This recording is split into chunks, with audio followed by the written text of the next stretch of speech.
Welcome, folks, to this recorded version of today's crucial conversation on the future and present of abortion rights in North Carolina.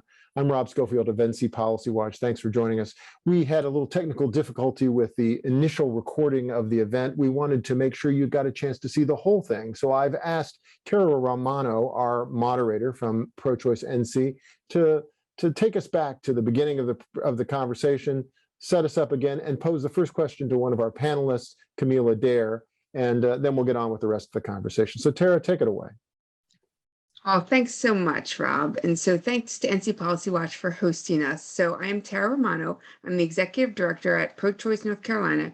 We are a state-based advocacy organization that works to make sure all people in North Carolina have what they need to be able to support whatever reproductive healthcare decisions they make. So that includes whether they are preventing an unplanned pregnancy, carrying a pregnancy safely to term, or terminating a pregnancy. And so we are here with our panelists today to discuss the current and future state of abortion access. And so I'm going to be posing some questions to our panelists. They'll introduce themselves.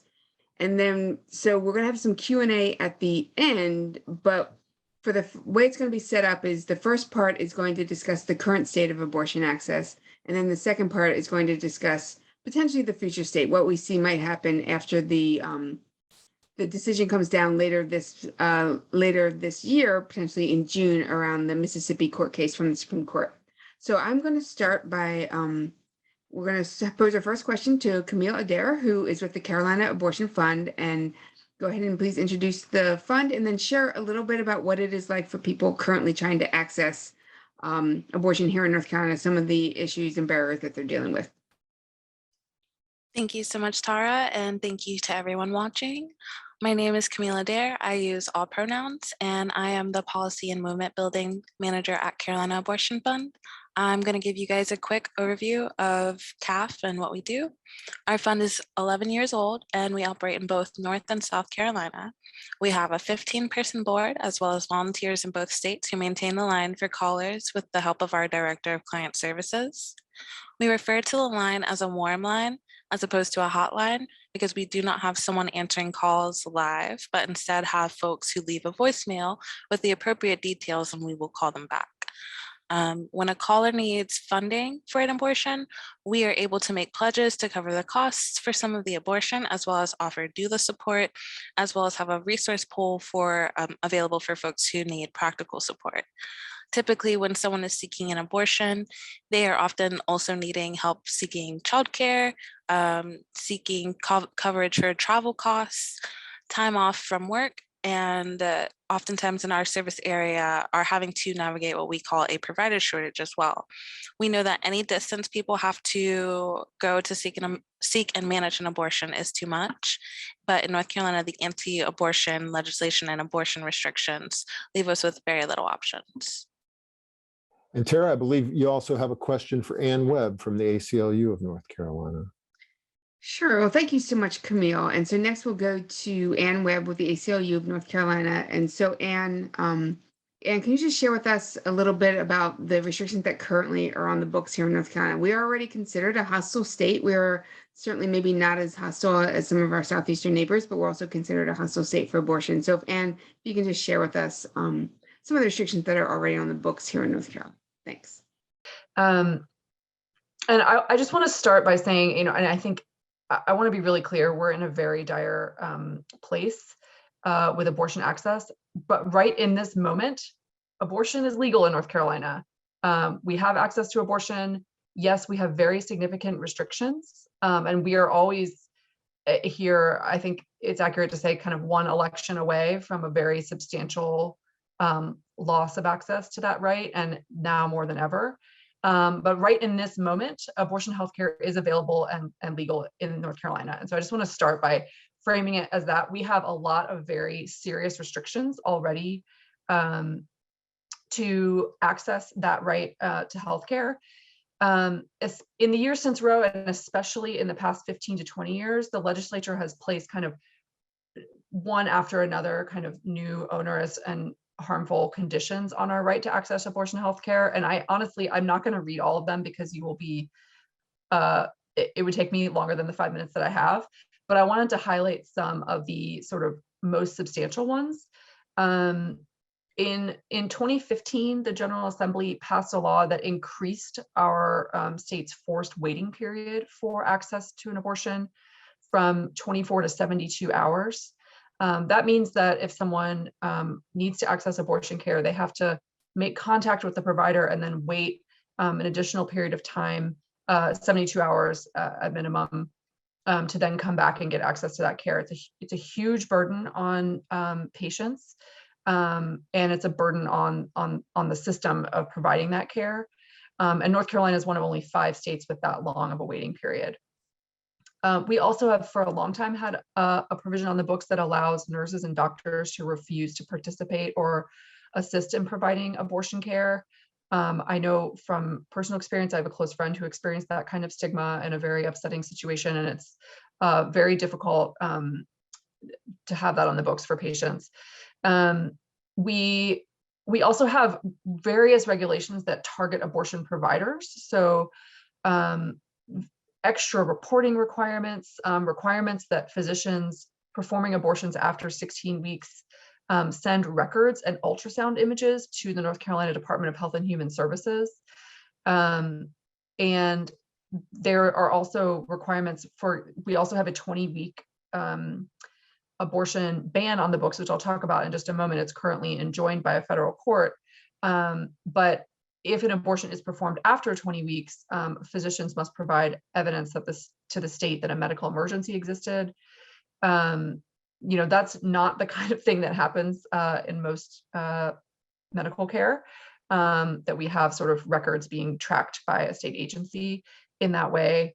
Abortion providers are also banned from receiving any state funding for any purpose. This was part of a 2015 law that specifically was passed to defund the state's Planned Parenthood affiliate. And then there are a number of other restrictions. There's a ban on medication abortion over telehealth. There's a ban on advanced practice clinicians providing abortion care. So that means, the same type of midwife who delivered my baby could not perform an abortion, even though they have clearly have the skill set to do so.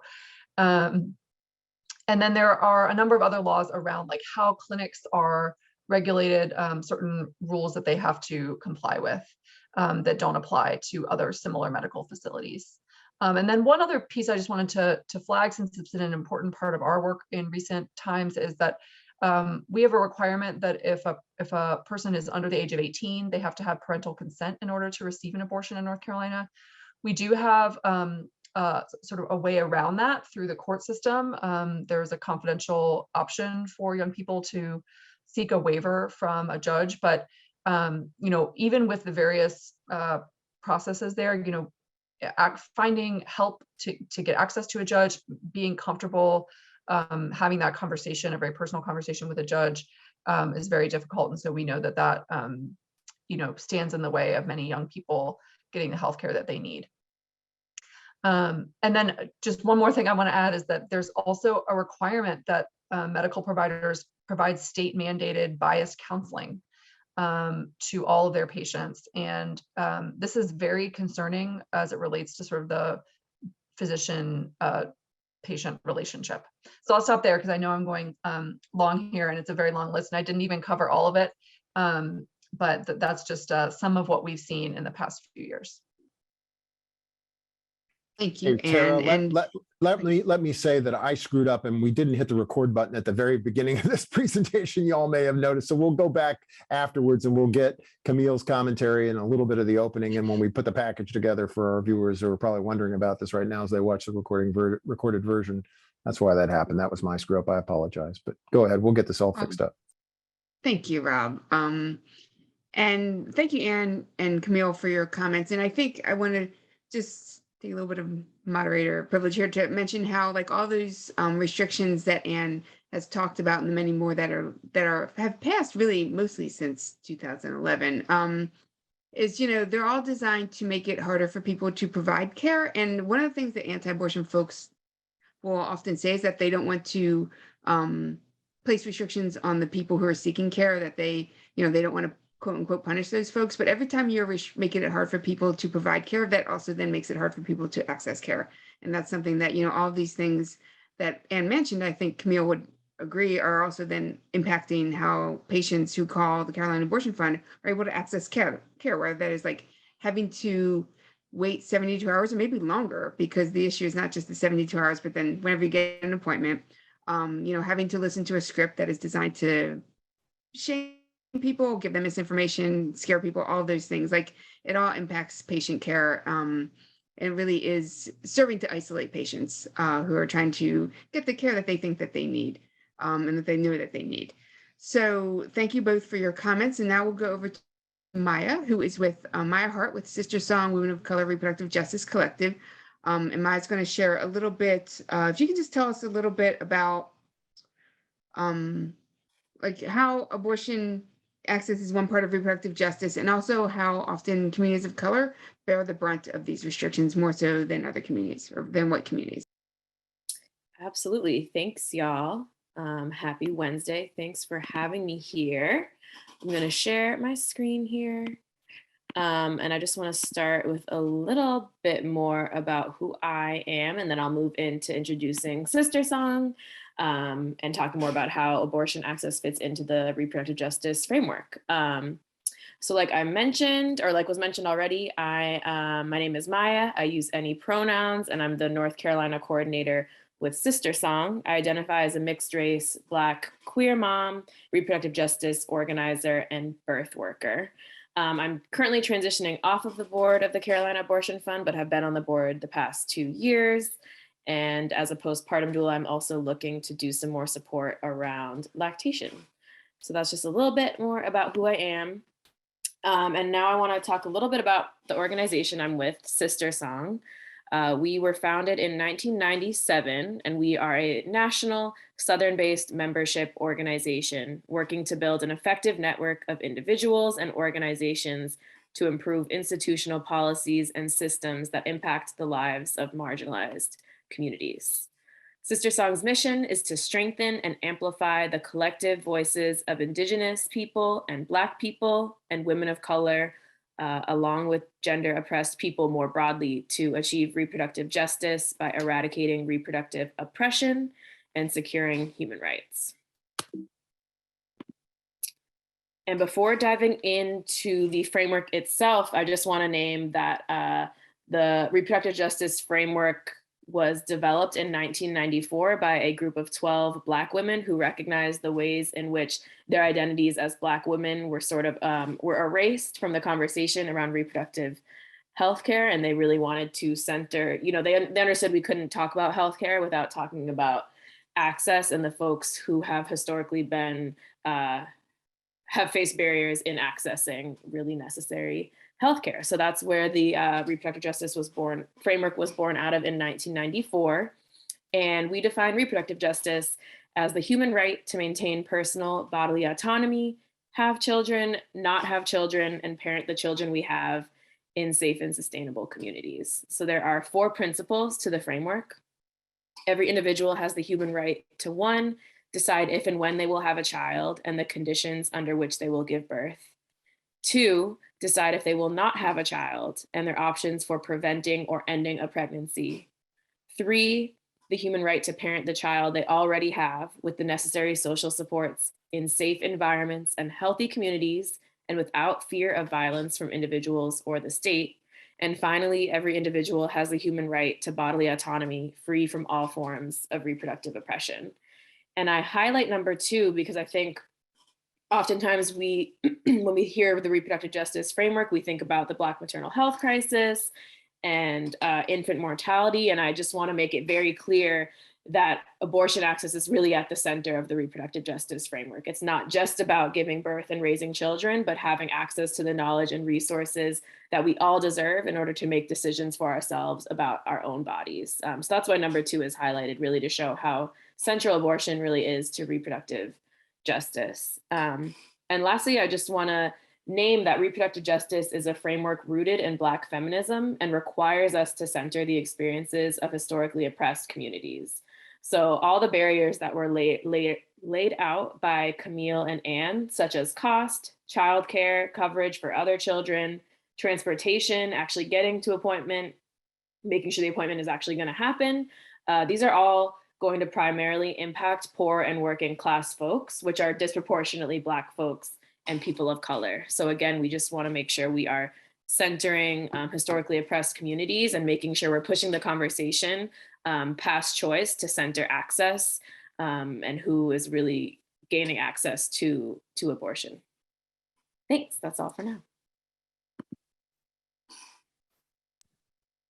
Great, thank you so much, Maya. And just so y'all know, in the chat, I have listed the websites for the four of us, all of our organizations. You can always look there for more information, sign up for people's listserv, other things, look for ways to take action. And before we move to the next section, I just want to quickly mention, at Pro-Choice North Carolina, we have done so much work over the past decade, shining light on the anti-abortion centers, otherwise known as crisis pregnancy centers. And they are a key part of the anti-abortion movement. In addition to trying to directly deceive or intimidate or coerce people out of obtaining an abortion, or even actually out of obtaining contraception or any kind of comprehensive reproductive health care, they also are a big part of the misinformation and disinformation that exists around abortion, contraception, gender identity, and sexuality, and which is then used to fuel the restrictions. I mean, a lot of the restrictions that are in place around abortion and contraception and sex education come from a lot of people who actually do support people having access to all of this reproductive health care, because they just don't understand, like they will often believe this misinformation and disinformation. And then they say, well, yes, you're right. They should have 72-hour waiting period, even though studies have shown waiting periods do nothing except make people wait. But they, because there's so much disinformation and a false narrative out there, often pushed by these anti-abortion fake clinics, which are currently getting $15 million in our state budget. And so that's something we want folks to really be aware of, that we need to challenge the money in those cases that is being diverted from public health funds, from public health medically based evidence based programs, to basically put out anti-abortion misinformation. And they are a big part of the anti-abortion movement. There's a group called the Human Coalition based out of Texas that actually put in an amicus brief with the Dobbs v. Jackson Women's Health Organization case that is in front of the Supreme Court right now, stating why they believe that abortion should be banned. So they are really, I think they sometimes try to present themselves as just like sort of more options, but really they have a very clear purpose, and that is to block people from accessing abortion and then to make sure that abortion is banned. And so with that, let's move to the second part of our discussion, which is what we see could be happening in North Carolina based on what might happen around the decision in the Dobbs case. And so just very briefly, on December 1st, the Supreme Court heard a case from Mississippi. There's a law in Mississippi that is banning abortion at 15 weeks. And that right now is absolutely against the precedent that was set in Roe v. Wade in 1973. So really the Supreme Court should have looked at that case and said that should be, that law should be struck down, because that is clearly against the precedent that has been in place for nearly 50 years. Instead, they took the case up. I mean, these kind of cases have been coming to the Supreme Court for many years. The main difference right now is the makeup of the Supreme Court, which has a 6-3 anti-abortion majority, basically. So they heard the case on December 1st, and it's called Dobbs v. Jackson Women's Health Organization. And Jackson Women's Health Organization is currently the only abortion clinic in Mississippi. It's in Jackson, Mississippi. So we are waiting for that decision to come down. Often the Supreme Court will release high-profile decisions at the very end of their session at the end of June. It could come out any day. A lot of folks anticipate it will come out that final week in June. There'll be a lot to parse when that case comes out. But now I'm going to go back to Anne to help us talk about the different, if you can just share with us some possible scenarios and what that might mean for North Carolina, like at least in the next year or so with that decision. Absolutely. So here's where I don't get to start with a positive note. And I want to just be really clear. I think there's a lot of concern about kind of crying wolf with this Supreme Court decision. And I just want to say really directly, like, there is not a single expert or lawyer who is following these cases who thinks that something okay or good is going to come out of the Supreme Court this summer on abortion. even if the decision is not as doesn't go as far as the worst scenario I'm going to describe here. It will do serious harm to millions of people, and it will have an impact in every state, whether or not the state, ultimately changes its own laws. So I just wanted to start by that framing. I think it's really important that we all understand that this is a true turning point, regardless of kind of the details of what happens. So that most extreme and very possible outcome that we could see for the Supreme Court is a case that explicitly says in it, we hereby overturn the Roe v. Wade decision. And while, of course, the immediate impact of that would be upholding Mississippi's 15-week ban, the more significant impact of that is that it would essentially turn back to the states the open option to restrict abortion however the state wishes. And so that could be total bans in some states. And I can talk a little bit about what the trigger ban conversation in the chat. I can explain that in just a moment. The second scenario, also very likely, is that the court could uphold that 15-week ban in Mississippi and essentially weaken Roe and the cases that followed Roe by allowing states to restrict abortion in various ways, including perhaps kind of lowering our current standard around viability down to that 15-week mark or another mark that the court could choose. So what we could see in that case is, a wave of state legislation that would sort of restrict abortion right down to where the Supreme Court has said that it could now be restricted. We could also see a wave of even more restrictive bills come out, as we have seen throughout, even in North Carolina, we see a 6-week ban filed almost every session. These bills would get filed by states and in places where they think they can get courts to sort of strike those down and try and get another case up to the Supreme Court soon. So I think even if we see the 15-week ban as like the new line, it's not the end of the fight, right? We don't just sort of stop there for the next 30 years. It's almost certainly just the beginning of another series of cases to further erode. And then, we have to name it, even though it's unlikely, but there is a possibility that we could see a more moderate approach where they could try to strike down, they could try to uphold the Mississippi abortion ban, but somehow not open the door for other states to do the same.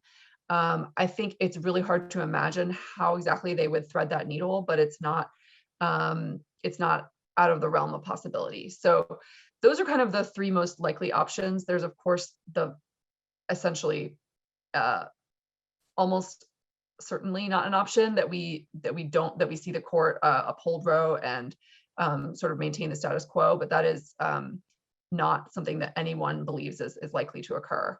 As far as what would happen immediately in North Carolina, and this is where the trigger ban question in the chat comes in. So a trigger ban is a provision in state law that says essentially, if Roe is struck down, then our state will immediately ban abortion. And sometimes that's like immediate, sometimes there's a 30-day period, sometimes there's some other process that needs to occur, but in some states, there are laws like that already in the statutes. North Carolina does not have an automatic trigger ban like that on the books. We do have our original sort of pre-Roe v. Wade ban on abortion in our statute books, right? It's there. It hasn't been repealed, but it cannot go into effect without some kind of legislative action because all of the provisions that allow abortion to happen and put additional sort of restrictions and limits on how abortions can be provided all cascade from that original piece of law. So the legislature would have to take some kind of action. Now, there's one exception to that. In North Carolina, we have, like I mentioned, a 20-week ban on abortion that's been on the books for many years. Several years ago, a federal court said that provision could not be enforced, and placed an injunction on that provision. But the provision has not been removed from our state law. And the decision that the court issued stopping enforcement of our 20-week ban is based on Roe v. Wade and the following cases. And so if Roe v. Wade and its progeny are struck down by the court, it seems likely that there would be action in court fairly quickly to reinstate the 20-week ban in North Carolina. And so that is the one place where we are likely to see in North Carolina sort of non-legislative, fairly rapid response if Roe v. Wade is struck down or substantially altered. Aside from that, we would most likely need to see a bill pass through the legislature, get through any sort of veto from the governor, and not be able to be overridden, have that veto not be able to be overridden, be able to be overridden in order to see a change in our law beyond that 20-week ban. So I'll stop there in case folks have other questions or have things that they want to add, but that's what we're expecting in the short term. Thank you, Anne. And I think it's also always important, like as we're talking about moving forward with this Dobbs decision, to remember that in Texas, you haven't been able to access abortion beyond 6 weeks since September 1st, which really, first of all, and the Supreme Court was given options to step in and they chose not to. That's another reason why people actually feel pretty strongly that the Supreme Court is going to further upend abortion access, but it already has been. I mean, people in Texas have been having to leave the state. I think a lot of us have heard those stories. And we've also seen lots of states moving forward even before the decision comes down, which it indicates to a lot of people that they're not necessarily, they're anticipating the Supreme Court is going to further restrict abortion access. So we're just trying to be very clear-eyed. And like as Anne mentioned, we don't want to always be crying wolf, but we do think that this moment requires us to see very clearly what might be happening. So let's go next to Camille. And one question that I know I get a lot of, and probably a lot of us do as advocates, is what do we see about people coming to the state from other states to access abortion? And they always are thinking, like, for example, if Tennessee, which I believe has a trigger ban, South Carolina might end up with a 6-week ban, like, will people be coming to North Carolina? And so the question is kind of two parts, like, first of all, do you already see that, people coming into North Carolina from other states? And then also, what are some of the things that you anticipate could happen throughout the Southeast if people are coming to access abortion in North Carolina? And how is the Carolina Abortion Fund, what kind of work are you all doing now to also support that potential future? I'm such a scatterbrained person, so I'm going to try to touch all of those. And if you would be so kind, if I feel like I've touched them all and I missed something, just remind me. But I want to go based off of your framing of the fact that like some of this stuff has already been, and a lot of people just didn't know because it wasn't in headlines. We have already been, since we work in 2 states, we know people come into North Carolina, for example, from South Carolina. There are only 3 clinics in South Carolina. And those restrictions that abortion providers are seeing and that clinics are seeing are why we have so few clinics and create a huge backlog, which sometimes mean people can't get in the short period of time they're allowed to get an abortion. So the more legislation that pulls up on us, the more often we're going to see people coming into our state, as well as having to possibly send people out of our state. And that is something that has already been in existence and will keep coming as long as we're fighting. CAF, when I think it was honestly before I got here, but I still hold it dear to my heart, the concept that the South has always been post-Roe is a really gentle way to remind folks that Roe has not been accessible to the Southern states and probably never will be at this rate. With states having their own constitutions and their own legislation, the average Southerner was already traveling some distance to seek an abortion. We have 3 clinics, as I told you guys, in South Carolina. I believe we only have, and someone please correct me. I believe we only have 14 clinics in North Carolina. Is that right? So for context, last summer, we had a caller calling in from South Carolina who needed to go to DC because of the gestational period of their pregnancy. And that meant we needed to team up with our affiliate funds in DC and Virginia to come up with a much larger sum. And the cost for that person ended up being $10,000 out of pocket. Now, post-Dobbs, post-SCOTUS, these scenarios will be more common, but nothing that we didn't expect, that you can't assume based off of everything we know now. As for where we as an abortion fund and like anyone's local abortion fund will be post-SCOTUS, I imagine we will remain. We are not instruments of the state and don't depend on them for the work. This work is born literally in spite of the state. So I anticipate our work will continue as long as abortions continue, which will be forever.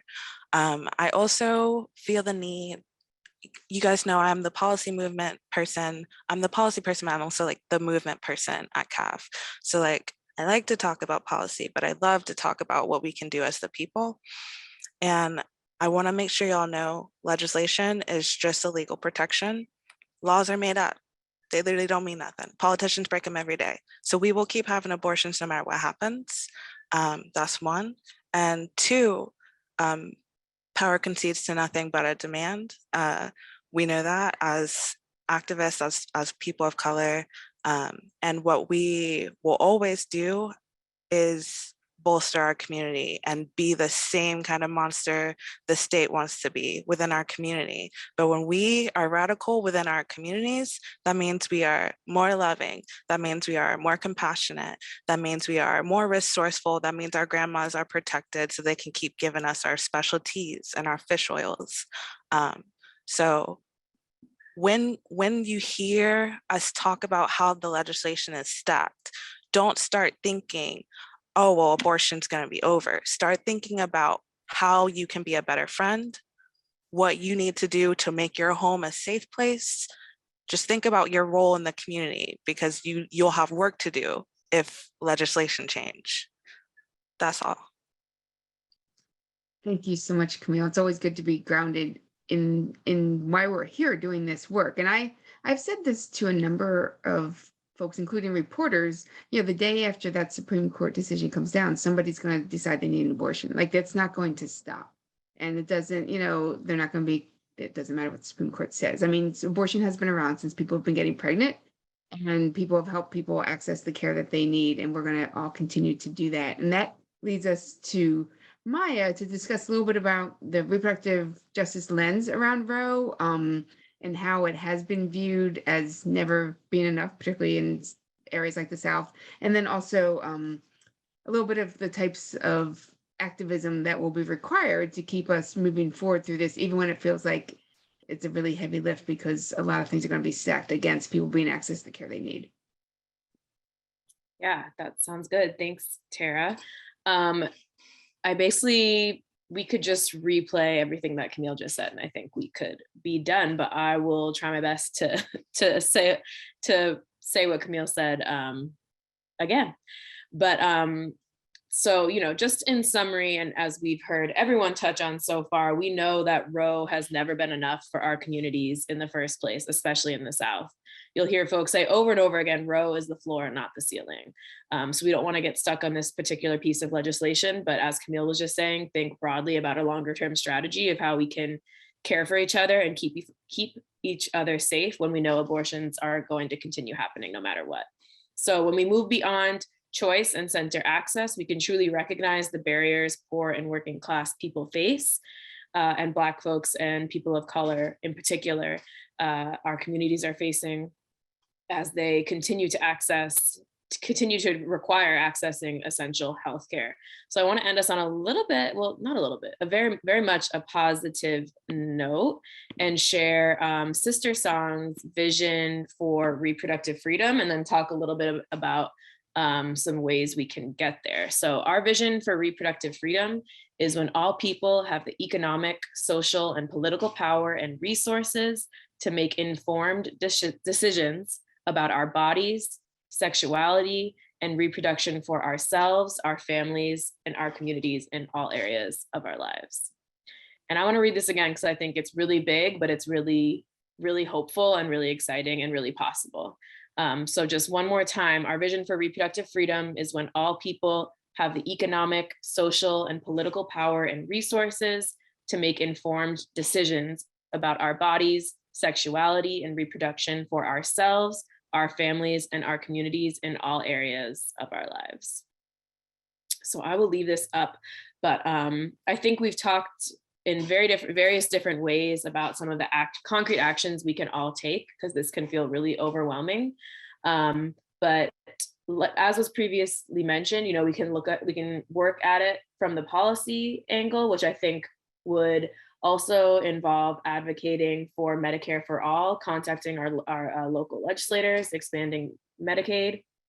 Another piece of legislation there is a lot of folks are pushing for more generous family leave policies, as well as doulas being covered by insurance. And then I think on the individual level, of course, there are conversations we can have with the folks that we are already in community with in our day-to-day lives. We can also fund abortion funds, like the Carolina Abortion Fund, for example. But what I really want to highlight here is the importance of building community and joining an organization, because we can't do this alone. And even if you're surrounded by folks in your family and your smaller community that are like-minded, if we're really going to win, we need people power at a mass scale. And I think one way that we can all work towards that is by joining local organization. I highly recommend you do some research on the organizations in your cities and in your counties, because it's not going to be solved at the individual level. And when you go to meetings at these organizations, bring 3 to 5 people with you, because leadership development is at the center of this conversation too. We can't just bring ourselves, but we got to bring everyone with us. So that is what I encourage y'all all to do, and would love if other folks have other sort of concrete actions we can take as well. I welcome those, but thank you. Thank you, Maya. And I will mention, and then Anne, if you want to also share some ideas before we go to Q&A, is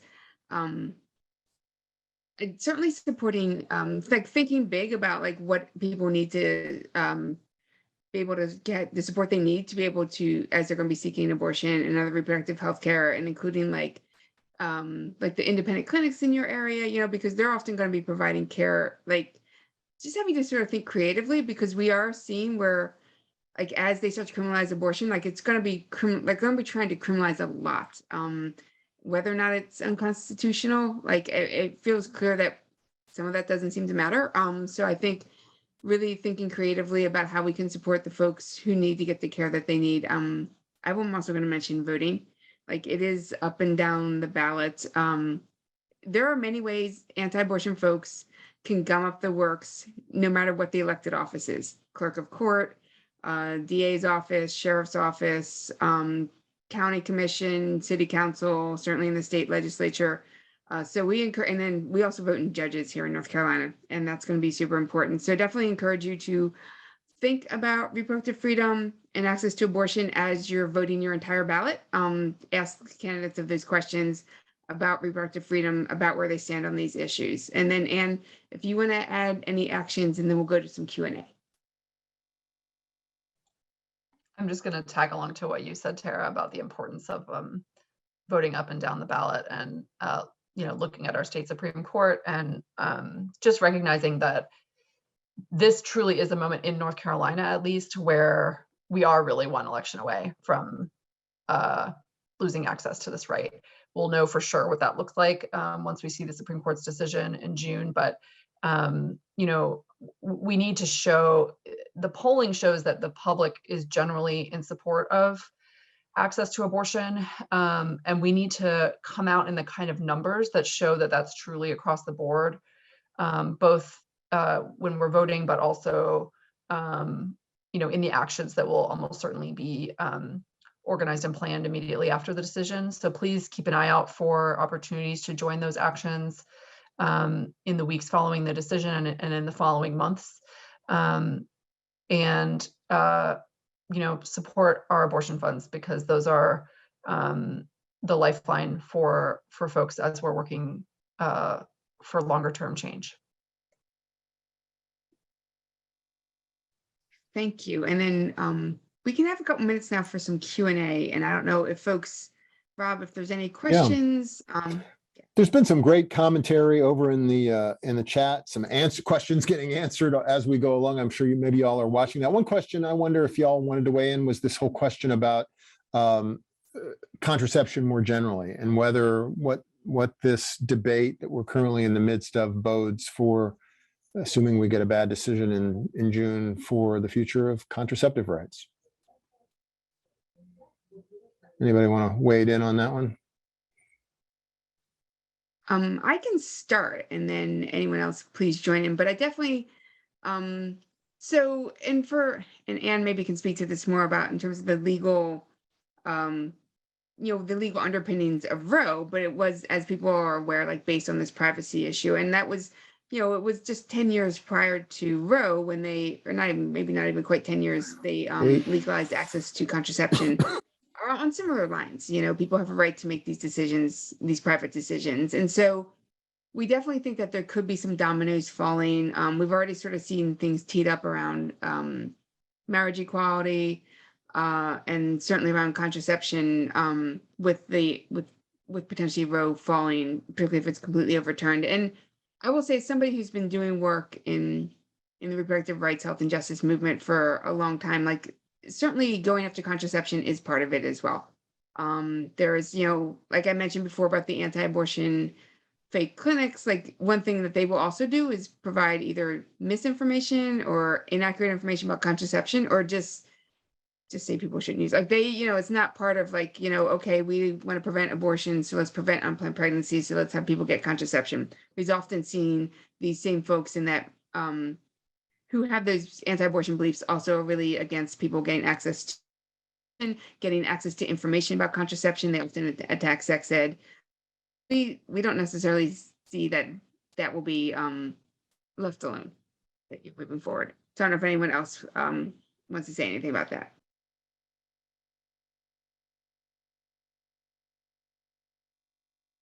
And there's also a question in the chat about, maybe could you one more time, for those of us who are, especially for the non-lawyers in the group, go over how the North Carolina's 20-week ban what the scenarios are, assuming we get a bad ruling?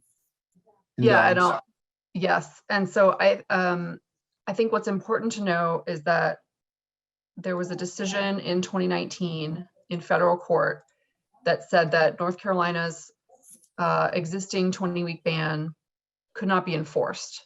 So it struck down that provision. But when a court does that, it doesn't automatically erase it from our statute books. It's still there. It just can't be enforced by anyone.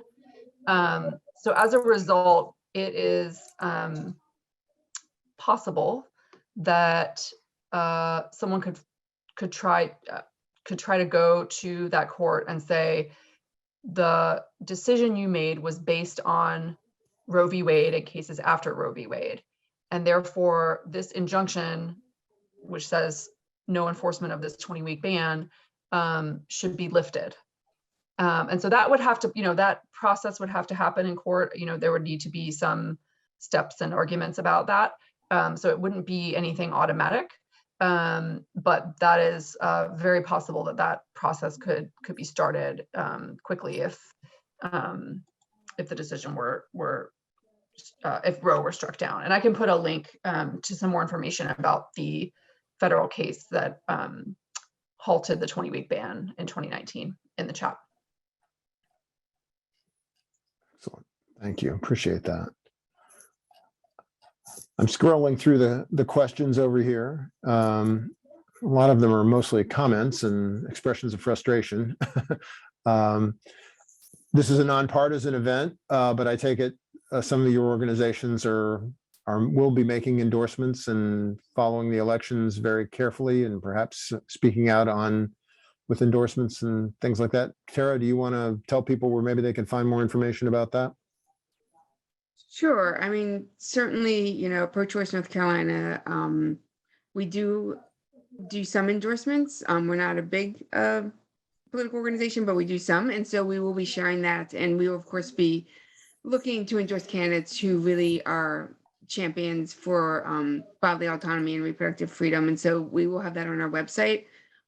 Certainly there's a lot of, and we will try to, certainly one thing we do at Pro-Choice NC is also help people get engaged with the voting process. And really, as I mentioned before, like there are a lot of, even with the primaries coming up, we encourage you to vote the whole ballot. And just like, there's going to be a lot of local elections, particularly some folks, their local elections were moved to 2022. And so we encourage folks to go ahead and like check out what the candidates like for your city council or for your district attorneys.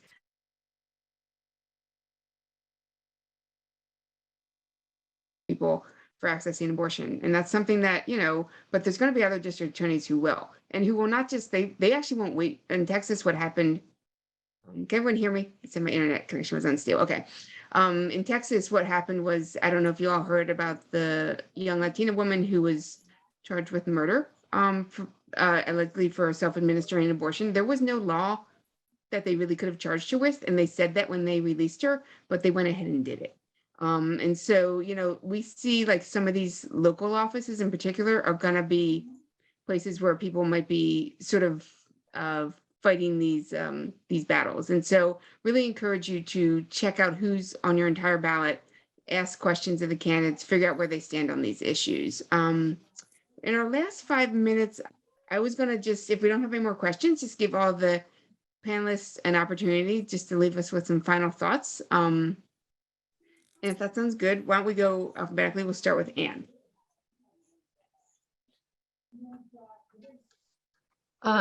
Yeah, I think my only final thought is just this refrain that we're really one election away from losing the right to this healthcare access. We're going to see a flood of people coming to North Carolina immediately after this decision from states where there are going to be immediate bans or quick bans.